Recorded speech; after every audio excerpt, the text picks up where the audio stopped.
Praise the Lord. एक बार फिर इस विश्वास की शिक्षा में हम आपका स्वागत करते हैं।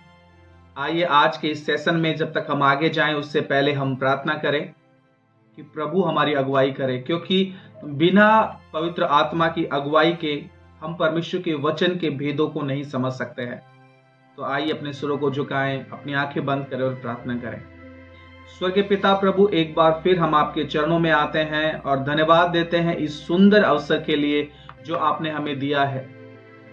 पिता परमेश्वर, आपके वचन पर जब हम मनन करने जाते हैं, पवित्र आत्मा, हम आपसे निवेदन करते हैं कि आप आज परमेश्वर के वचनों के उन भेदों को हम पर प्रकट करें, क्योंकि जब तक आप परमेश्वर के वचन को नहीं खोलेंगे, हम परमेश्वर के वचन के उन भेदों को जो उन कहानियों के अंदर छिपे हैं नहीं समझ पाएंगे। पवित्र आत्मा, आज आप मेरे मन के अनुसार सोचें, मेरे होठों के द्वारा आप बातें करें। इस सेशन को हम आपके हाथों में सौंपते हैं, आपकी अगुवाई चाहते हैं, क्योंकि आप हमारे अगुवे हैं, आप ही हमारे टीचर हैं। आज आप हमें परमेश्वर के वचन के उन भेदों को सिखाएं।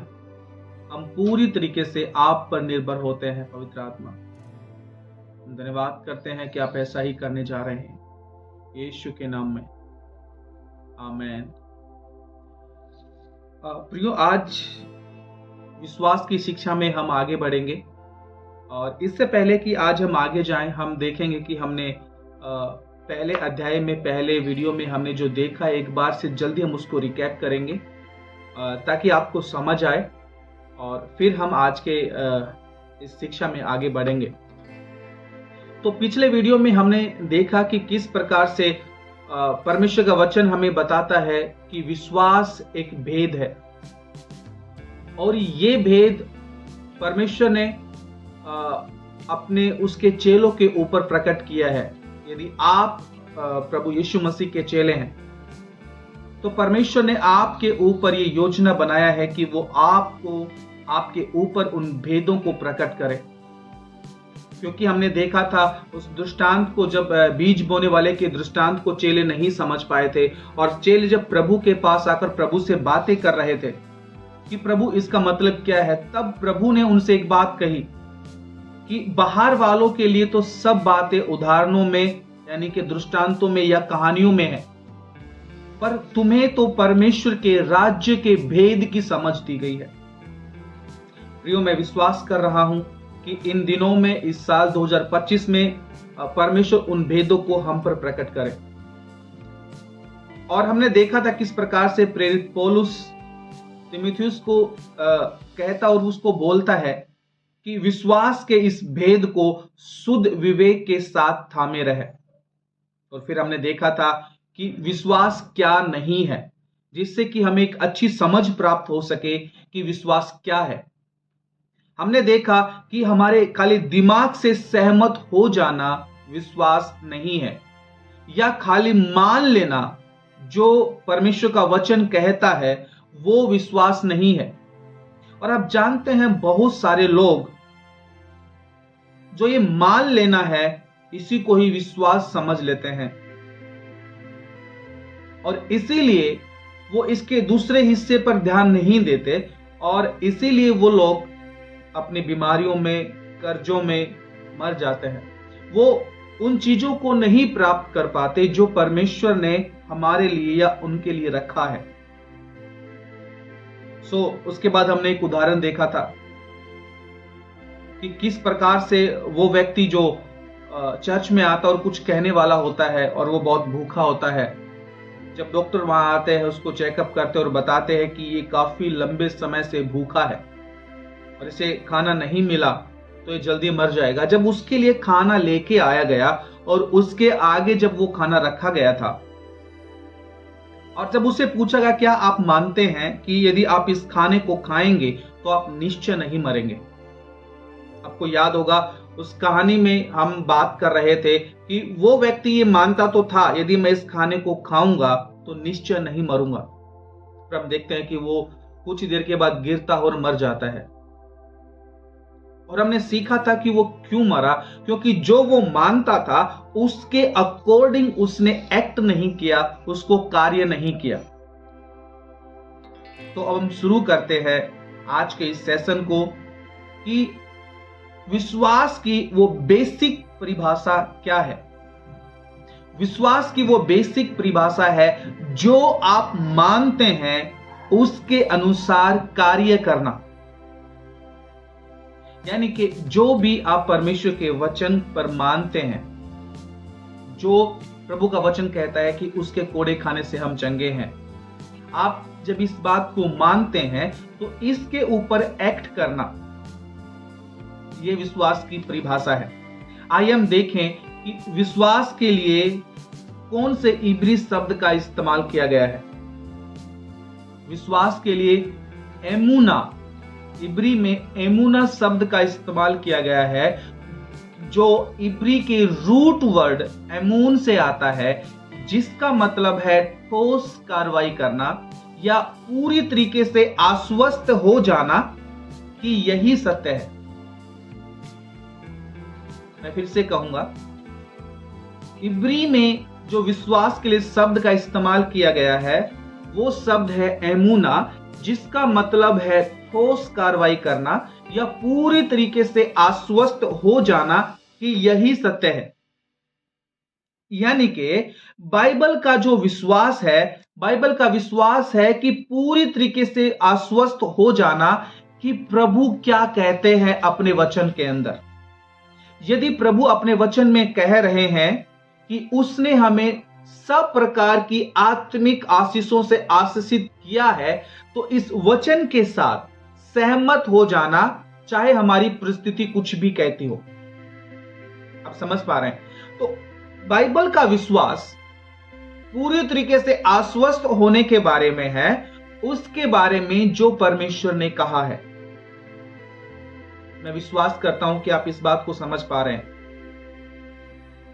मुझे नहीं पता आप किन परिस्थितियों का इस समय सामना कर रहे हैं, पर मैं आपको चुनौती देना चाहता हूं कि आप परमेश्वर के वचन में आपकी उस परिस्थिति के लिए वचन को ढूंढ कर निकालें कि परमेश्वर का वचन आपकी उस परिस्थिति में आपसे क्या कहता है, और फिर जो आपकी परिस्थिति कह रही है उस पर बिलीव ना करें, वरन हमें विश्वास करना है कि परमेश्वर का वचन क्या कह रहा है। और बाइबल, बिब्लिकल फेथ जो है वो परमेश्वर के साथ सहमत हो जाना है जो परमेश्वर ने अपने वचन में कहा। यदि आज आप बीमारियों का सामना कर रहे हैं तो परमेश्वर कहता है उसके कोड़े खाने से तुम चंगे हो।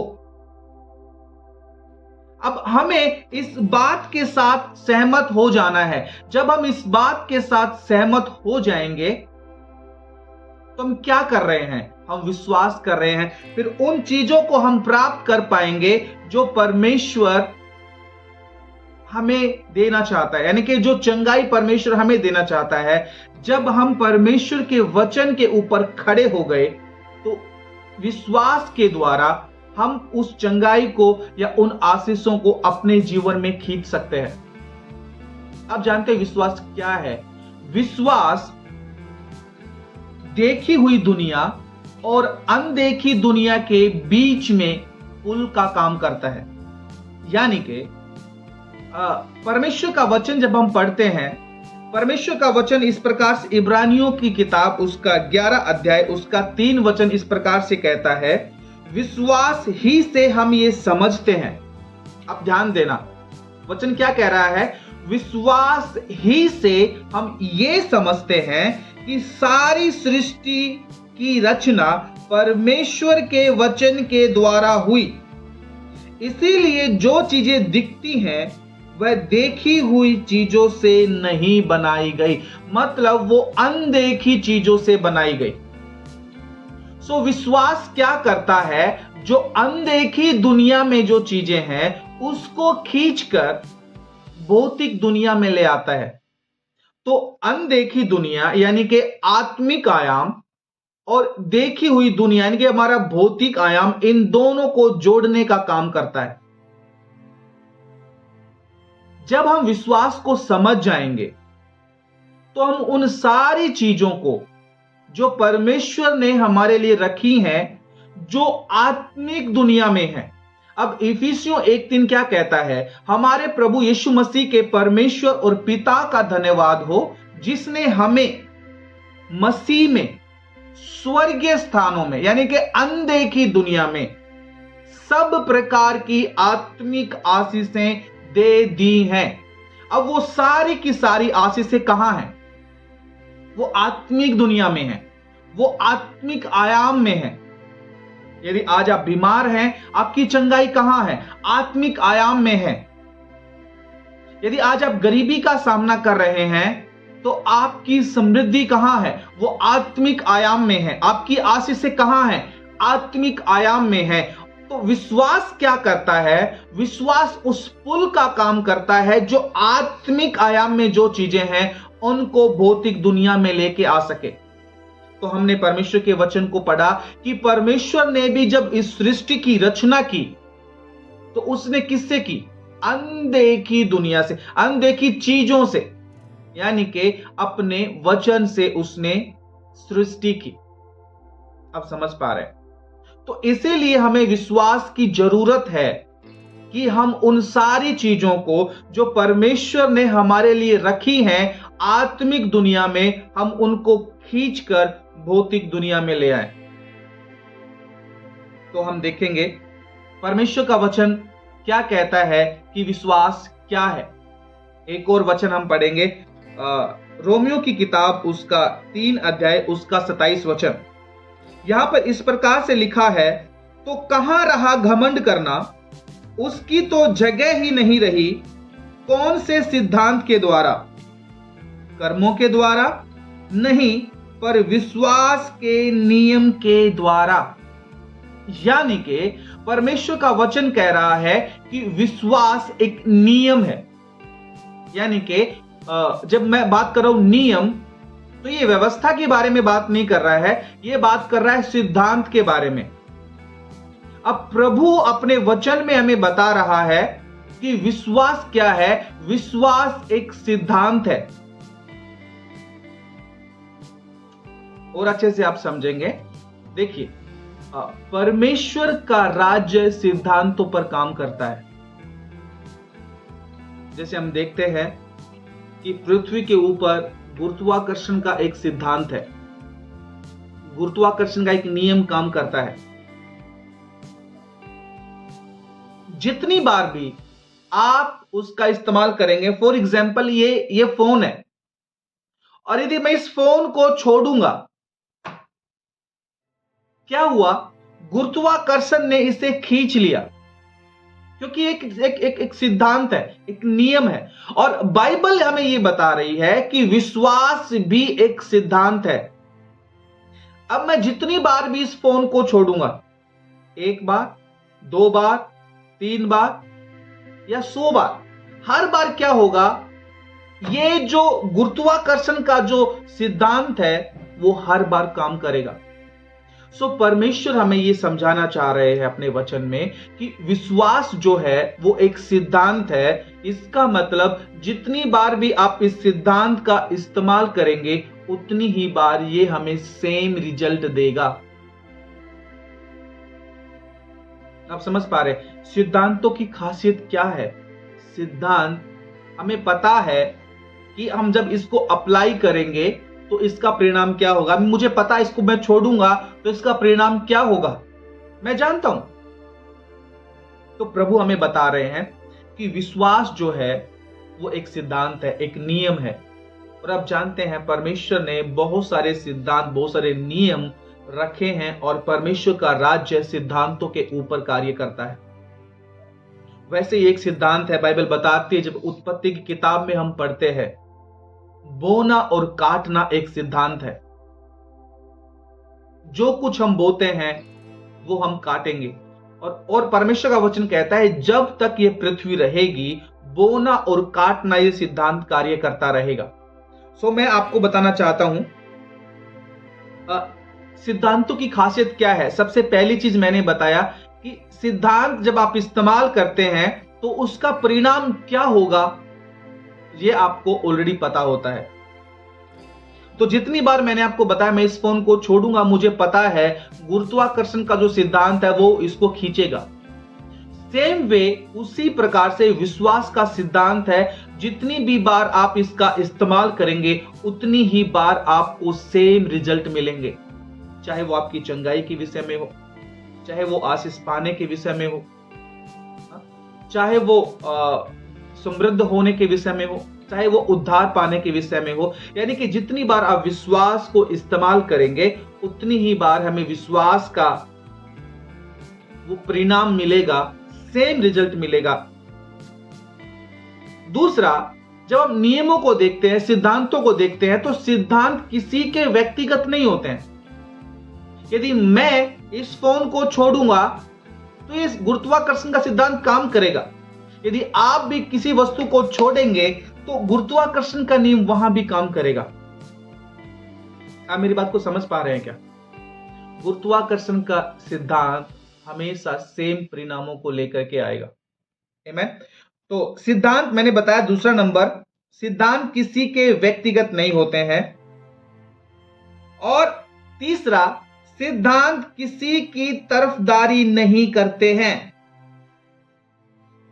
सिद्धांत किसी की पढ़ाई लिखाई के ऊपर निर्भर नहीं है। यह मैटर नहीं करता आप कितने पढ़े लिखे हैं या आप अनपढ़ हैं, पर हमें सिद्धांतों का सही इस्तेमाल करना आना है।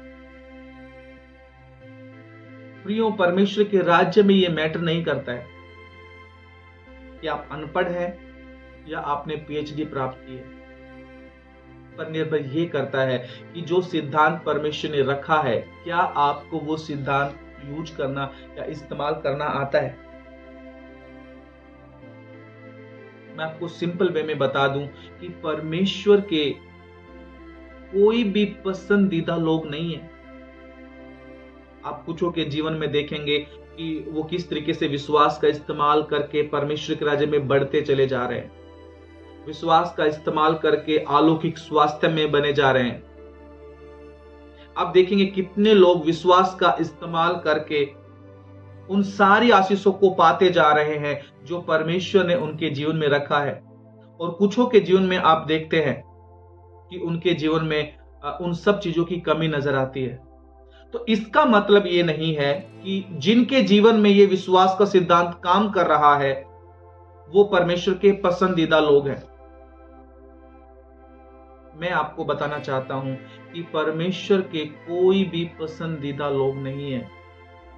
ये सिद्धांत सबके लिए, ये सिद्धांत आपके लिए भी है, ये सिद्धांत मेरे लिए भी है। पर जिनके जीवन में हम देखते हैं कि ये सिद्धांत काम कर रहा है, ये वही लोग हैं जिन्होंने इस सिद्धांत को इस्तेमाल करना सीख लिया है। प्रियो, आपको और मुझे इस विश्वास के सिद्धांत को इस्तेमाल करना या काम में लाना सीखना है। और मैं ये विश्वास करता हूं कि आप हमारे साथ बने रहे इन शिक्षाओं में, तो हम इस सिद्धांत को कैसे काम में लाना है, कैसे इसका इस्तेमाल करना है, परमेश्वर हमारी मदद करेंगे और हम इस सिद्धांत को सीख पाएंगे। सो मैंने कहा कि विश्वास का सिद्धांत जो है वो हर एक के लिए काम करता है। ऐसा नहीं है कि आपने इसका इस्तेमाल किया और आपको परिणाम नहीं मिला। आप कल्पना करें कि आप एक कंपनी के मालिक हैं और आपका एक कर्मचारी आपको बोलता है कि बॉस, मैं ऑफिस तो आना चाहता हूं पर आज मेरे घर पे गुरुत्वाकर्षण का सिद्धांत काम नहीं कर रहा, मैं बेड के ऊपर हवा में उड़ रहा हूं। आप मुझे बताएं, क्या आप एक पल के लिए भी उसकी बात पर विश्वास करेंगे? बिल्कुल भी नहीं, क्योंकि जब से ये पृथ्वी बनी है तब से लेकर आज तक एक भी ऐसा पल नहीं आया तब गुरुत्वाकर्षण के सिद्धांत ने अपना काम करना बंद कर दिया है। प्रियो, वैसे ही विश्वास का सिद्धांत है और इसलिए विश्वास के सिद्धांत ने जब से पृथ्वी बनी है और अब तक ये सिद्धांत इसने काम करना बंद नहीं किया है। आप मेरी बात को समझ पा रहे हैं क्या? तो विश्वास क्या है? विश्वास एक सिद्धांत है और हमें क्या करना है? हमें सीखना है कि कैसे इस सिद्धांत को हम काम में ला सकते हैं, कैसे हम इस सिद्धांत का इस्तेमाल करें। आप मेरी बात को समझ पा रहे हैं? जब सिद्धांतों की हम बात कर रहे हैं, क्योंकि जिस दिन से परमेश्वर ने इस दुनिया को बनाया है उस दिन से लेकर एक पल के लिए भी गुरुत्वाकर्षण ने काम करना बंद नहीं किया है, ठीक है। पर मैं आपको बताना चाहता हूं कि जो सिद्धांत है, कुछ सिद्धांत निचले दर्जे के हैं और कुछ सिद्धांत ऊंचे दर्जे के हैं। आप मेरी बात को समझना। जैसे गुरुत्वाकर्षण का एक नियम है, एक सिद्धांत है, तो जो जब ऊंचे दर्जे का सिद्धांत अप्लाई किया जाएगा तो जो नीचे दर्जे का जो सिद्धांत है वो निरस्त हो जाएगा। आप मेरी बात को समझ पा रहे हैं क्या? जैसे गुरुत्वाकर्षण का एक सिद्धांत है और न्यूटन की गति के तीसरे नियम के अनुसार जब पंखों के साथ तेजी से चलने से हवा में लिफ्ट बनती है जो ऊपर की ओर उठती है। तो न्यूटन की गति का जो तीसरा नियम है वो क्या करता है, जब पंखों के साथ तेजी के साथ चला जाता है तो लिफ्ट बनती है, यानी कि ऊपर उठते हैं। तो ये जब ऊंचे दर्जे का नियम लगता है तो गुरुत्वाकर्षण का नियम इसके ऊपर कार्य नहीं करता, वो निरस्त हो जाता है। पर आप जानते हैं विश्वास का नियम सबसे ऊंचे के दर्जे के नियमों का नियम है। मैं फिर से कहूंगा, विश्वास का नियम परमेश्वर के राज्य में ऊंचे दर्जे का नियम है। और जब इस ऊंचे दर्जे के नियम को अप्लाई किया जाता है तो जो निचले दर्जे का जो नियम है उसको निरस्त कर देता है।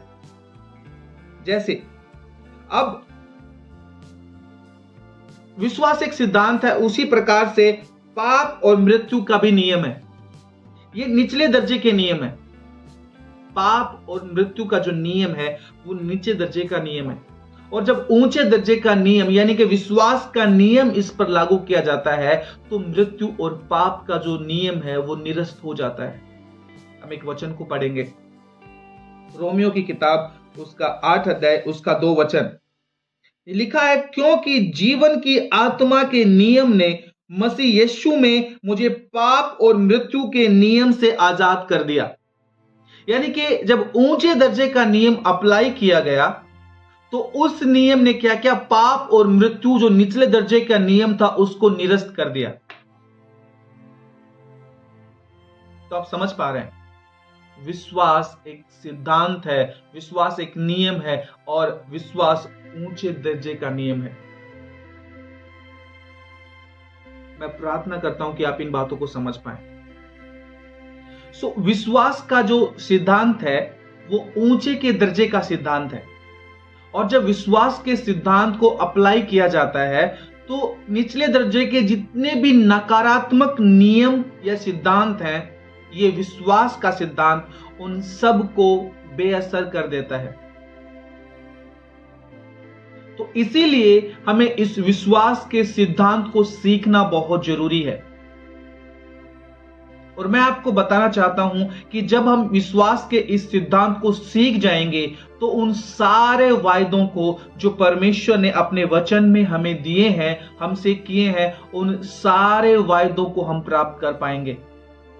इसलिए प्रियो, हमें जरूरत है कि विश्वास के इस सिद्धांत को हम सही तरीके से इस्तेमाल करना सीखें। विश्वास के सिद्धांत को कैसे इस्तेमाल करना है हम सब सीखेंगे। मैं विश्वास करता हूं कि जब हम इस सिद्धांत को सीख जाएंगे, आप और मैं एक जयवंत योद्धा की तरह अपने जीवन को निर्वाह करेंगे और उन सारे वायदों को हम हासिल कर पाएंगे जो सारे वायदे परमेश्वर ने हमसे किए हैं। विश्वास करते हैं कि आज की ये शिक्षा आपको समझ आई होगी। अगले अध्याय में हम सीखेंगे कि कैसे विश्वास के सिद्धांत को काम में लाते हैं।